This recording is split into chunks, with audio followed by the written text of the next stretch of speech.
Hello guys, AP ఎటుపోతుంది? అసలు సొసైటీలో ఏమైతుందో ఏ ఒక్కరికైనా కొంచెం కూడా అర్థం కావట్లేదు. రోజు రోజుకు బ్రతకాలంటే ఒక్కొక్కరికి భయం అవుతుంది. సో ఏపీలో రీసెంట్గా ఒక వ్యక్తిని జనాలందరి మధ్యలో అందరూ చూస్తుండగా కత్తితో దాడి చేసి చేతులు కాళ్ళు మొండెంతో సహా నరికి అతి కిరాతకంగా చంపడం జరిగింది. సో ఈ సంఘటన జరిగి ఎన్నో రోజులు కావట్లేదు. సో ఈ సంఘటనకు సంబంధించిన డీటెయిల్స్ అన్ని తెలుసుకున్నాం ఈ వీడియోలో. సో ఆ పర్సన్కి ఇంకో పర్సన్కి వీళ్ళకైతే ఫ్యామిలీ గొడవలని కొంతమంది అంటున్నారు, రాజకీయ సంబంధిత గొడవలు అని చెప్పి కొంతమంది అంటున్నారు. ఇందులో నిజమేదో అబద్ధమేదో తెలియదు, కానీ వీళ్ళు చంపుకునేంత కక్ష ఉన్నదంటే సో వీళ్ళకు సంబంధించిన ప్రీవియస్ గా చాలా అంటే చాలా పెద్ద గొడవలే ఉండుంటాయి. సో ఒక వ్యక్తిని అందరు చూస్తుండగా నడి రోడ్డు మీద ఆ కత్తితో ఒకటే పోటుకు ఒక చెయ్యి ఎగిరి పడుతుందంటే అర్థం చేసుకోండి. నాకు తెలిసి జంతువులను కూడా అంత దారుణంగా నరకరు. ఒక మనిషి ఇంకొక మనిషిని చంపుతున్నాడు ఈ రోజుల్లో. అది మన తెలుగు రాష్ట్రాల్లో జరిగినందుకు చాలా అంటే చాలా భయంగా ఉంది. రోజు రోజుకు మర్డర్లు, రేపులు అసలు లెక్కలేనని పెరిగిపోతున్నాయి. అసలు మన దగ్గర మన ఇండియాలో ఉన్న రూల్సే దీనికి కారణం అని చెప్పి అసలు చెప్పుకోవచ్చు. అదర్ కంట్రీస్ లో ఉన్న రూల్స్ చూస్తే ఏ ఒక్కడైనా ఒక తప్పు చేయాలన్నా ఏదైనా చేయాలంటే ఒక్కొక్కరికి ఉచ్చగారిపోద్ది. కానీ మన దగ్గర ఇది చాలా ఈజీ అయిపోయింది.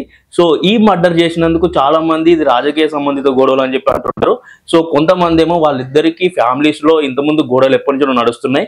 సో ఆ పాత కక్షలతోటే ఈ మర్డర్ అయితే చేయడం జరిగిందని చెప్పి కొంతమంది అయితే అంటున్నారు. సో ఈ మర్డర్ జరుగుతుంటే జనాలందరూ ఖాళీగా చూస్తున్నారే చెప్తే ఏ ఒక్కరు కూడా ఆపడానికైతే ప్రయత్నించలేదు. ఏ ఒక్కరు ఆపకపోగా ప్రతి ఒక్కరు మొబైల్లో వీడియో ఆన్ చేసి వీడియోలు అయితే తీసుకున్నారు. సో అసలు మన సొసైటీ ఎటు పోతుంది? ఒక మనిషిని మన కళ్ళ ముందనే అతి కిరాతకంగా చంపుతుంటే మనం ఆపేది పోయి వీడియోలు తీసుకుంటా ఖాళీగా నిల్చొని చూస్తున్నామంటే ఇట్లున్నదంటే ఒక చిన్న పిల్లని ఏపీలోనే ఒక చిన్న పిల్లని 15 సంవత్సరాల లోపున్న 3 పిల్లోళ్ళు పార్కులో ఆడుకుంటున్న పాపను తీసుకెళ్లి రేప్ చేసి చంపారు. ఈ సంఘటన జరిగి కూడా ఎన్నో రోజులు జరగట్లేదు. ఇది కూడా ఏపీలోనే జరిగింది. అసలు సొసైటీ ఎటు పోతుంది? 15 సంవత్సరాల పిల్లలకి రేప్ చేయాలన్న ఒక థాట్ ఎట్లు వచ్చింది? అసలు తల్లిదండ్రుల పెంపకం ఎటు పోతుంది? కొంచెం భయం బాధ్యత ఏం లేదు అంటే మన జనరేషన్ ఎంత దారుణంగా తయారైపోతుందో ప్రతి ఒక్కరైతే దీని గురించి థింక్ చేయాలి.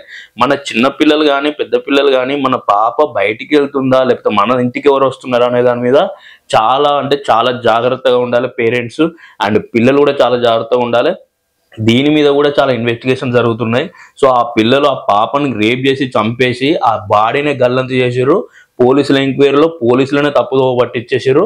సో ఆ పాపను ఫస్ట్ ఒక కెనాల్ కాలువలో పడేసినాం అని చెప్పారు. అక్కడికి వెళ్ళి ఎతికితే అక్కడ ఎటువంటి ఆధారాలు దొరకలేదు. మళ్ళీ ఎంక్వైరీ చేస్తే ఆ పాపను ఆ పక్కనే ఉన్న ఒక శ్మశాన వాటికి పూడ్చిపెట్టేసామని చెప్పారు. అక్కడికి పోయి చూసినా ఎటువంటి ఆధారాలు దొరకలేదు. అండ్ వాళ్ళ పేరెంట్స్ సిగ్గు లేకుండా వాళ్ళ పిల్లలు చేసిన తప్పును కప్పిపుచ్చడానికి సో అక్కడ ఏదో క్షుద్ర పూజలు చేసి సో ఒక అమ్మాయిని బలిచ్చినట్టు దాన్ని తప్పుదో పట్టించడానికి వాళ్ళు కూడా ప్రయత్నాలు చేశారు. కానీ అన్ని విఫలమైనాయి. సో ఫైనల్ గా ఆ తప్పు చేసిన పిల్లలు ఒప్పుకున్నారు, మేమే రేప్ చేసి చంపేసాం అని చెప్పేసి.